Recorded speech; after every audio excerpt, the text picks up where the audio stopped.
বলছিল, মানে আমরা বলেছি ইভেন সেদিনকে লাস্ট প্রোগ্রামে বলেছি ডক্টর ইউনূসকে যে আপনি পারলে রুল করেন অথবা কুইট করেন। দেখেন এই সরকার তো, আমরা দুটো কথা সবসময় বলি সরকারের ব্যাপারে। আমার প্রশ্ন হচ্ছে মিটফোর্টের ঘটনার পরে তো আপনারা খুবই কঠোরভাবে আপনারা সমালোচনা করেছেন এবং এটি নিয়ে অনেক কথা বলেছেন।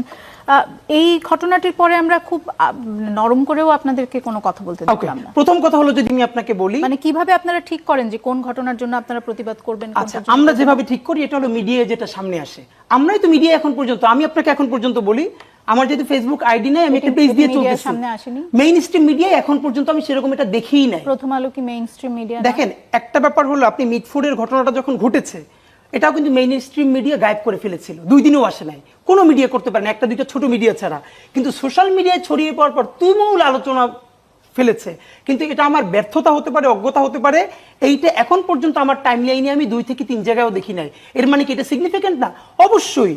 আর আমাদেরকে যদি বলেন যে আমরা কোনো সিলেক্টিভ, আমরা ফোকাস, ধরেন এই দেশে অনেকগুলো ঘটনা ঘটে, আমাদের এক্সাক্ট ফোকাসটা কোন জায়গায়, আমরা এটা খুবই ক্লিয়ার, আমরা খুবই ফোকাসড, সেটা হলো সরাসরি জুলাই স্পিরিটের সাথে যেটা কানেক্টেড। দেখেন ধরেন আমরা তো খুবই ছোট একটা গ্রুপ, আমরা কি চাইলেও দুনিয়ার সব ব্যাপারে কথা বলতে পারবো? আমরা যদি সেটা বলি সেটাকে ওই জায়গায় রিচ করবে, সবার তো একটা জায়গা আছে। আপনারা কি তাহলে মানে পপুলিস্ট এক ধরনের, মানে যে বিষয়গুলো বেশি আলোচনা হচ্ছে সেই বিষয়গুলো? আমি আপনাকে 10টা বলি অন্তত যেটা আমরা কথা বলেছি, পরবর্তীতে কোনো না কোনো ভাবে সে জায়গা কাজে লেগেছে, এর একটাও পপুলিস্ট। আপনি যে বললেন যে জুলাই স্পিরিটের সঙ্গে, সরি আমি আপনাকে থামিয়েছি, মাফ চাচ্ছি, সেটি হচ্ছে যে জুলাই স্পিরিটের সঙ্গে যেগুলো সংযুক্ত আপনি সেগুলোর আপনারা কথা বলেন, এরকম একটি কথা বললেন। মিটফোর্টের ঘটনাটি কিভাবে জুলাই স্পিরিটের সাথে? দেখেন জুলাই স্পিরিটের সবথেকে বড় জায়গাটা কি, যে ইনসাফ। কারোর সাথে কোনো ধর্মের পরিচয়, কোনো বর্ণের পরিচয়, কোনো লিঙ্গের পরিচয়, তার সাথে ডিসক্রিমিনেশনটা করা যাবে না।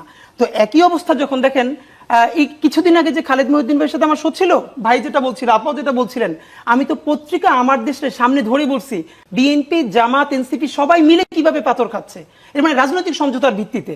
এখন মুশকিলটা হলো আমাদেরকে যদি আপনারা এভাবে ধরতে চান যে আমরা কোনটা বলি কোনটা বলি না, আপনারা আমি বরং রিকোয়েস্ট করে রাখি, আপনি চাইলে আমি আপনার লিঙ্ক করে দিতে পারবো। গত 1 বছরে আমরা যেই পরিমাণ বিভিন্ন ইস্যুতে কথা বলবার চেষ্টা করেছি, মূলধারা মিডিয়া কদ্দূর এসেছে আমরা জানি না, আমি বলতে পারি যে বাংলাদেশের দ্বিতীয় কোনো গ্রুপ এতগুলো জনসম্পর্কিত বিষয়ে কথা বলতে পারে নাই। আর আনন্দের ব্যাপার হলো আমরা টু দি পয়েন্টে বলতে পেরেছি বলে এর ম্যাক্সিমাম জিনিস জায়গা মতো রিচ করেছে। আমরা বিএনপির ক্ষেত্রে বলেছি, বিএনপি হাইকমান্ড আমলে নিয়েছে, সরকারের ব্যাপারে তো অনেকগুলো আছে যেগুলোকে আমরা বারবার বলতে বলতে বলতে বলতে একটা পর্যায়ে একটু একটু করে তারা অ্যাড্রেস করেছে। তো আমার যেটা আমি আপনাকে বলা, সেটা আপার একটা কথা আমি একটু কাইন্ডলি বলতে চাই যে এই সরকারের যে ব্যর্থতা, মুশকিল হলো কি, মানে এখন কথা বললে আমার তো এনসিপির মুখপাত্র হয়ে বলতে হবে বা সরকারের, আমি যেহেতু এনসিপিতেও নাই সরকারেও নাই, তো আমি শুধু এটুকুন বলতে চাই এই সরকারের যত ব্যর্থতা, এর একটা বড় ব্যর্থতা অবশ্যই বাংলাদেশের সকল রাজনৈতিক দলের নিতে হবে। কারণ রাজনৈতিক দলগুলোর একটা আনন্দটা হয়েছে কি এখন, যে এই সরকারের একমাত্র ওই যে অল্প কয়েকজন উপদেষ্টা ছাড়া এই সরকারকে আপনারা মনে করেন তৃণমূল পর্যন্ত ফাংশনাল? আপনি নিজে তো বলছেন যে ওসি 2 লাখ টাকা কাউকে দিয়ে, কোথাও বিএনপিকে, কোথাও জামাতকে, অথবা কোথাও নতুন করে এনসিপিকে দিয়ে তারা এভাবে মিলেমিশে খাচ্ছে। তা আমার যেটা ব্যাপার সেটা, এই সরকারের ম্যান্ডেট কিন্তু পলিটিক্যাল পার্টিগুলোই দিয়েছে, বাংলাদেশের জনগণ তো দিয়েছে। রাজনৈতিক দলের আনন্দটা হলো যখন খারাপ কিছু হয় তখন বলে এই সরকার কেন গ্রেপ্তার করে না। একটা বলি, সরকার কিন্তু গ্রেপ্তার করেছিল, এমনও হয়েছে কোথাও কোনো থানায় গিয়ে বিএনপি, কোনো থানায় গিয়ে জামাত তাদেরকে ছাড়িয়ে আনছে। এখন আমরা একটা প্রশ্ন তো করতেই পারি, তাহলে সরকার পারছে না কেন, ছেড়ে দিচ্ছে না কেন? এইটা তো অবশ্যই সরকার তো ছেড়ে দিবেও, তাকে দিতে হবে। কারণ আমরা বলি ইতিহাসের সব থেকে জনসমর্থিত সরকার সে, প্যারালালি সব থেকে দুর্বলতম সরকারও সে।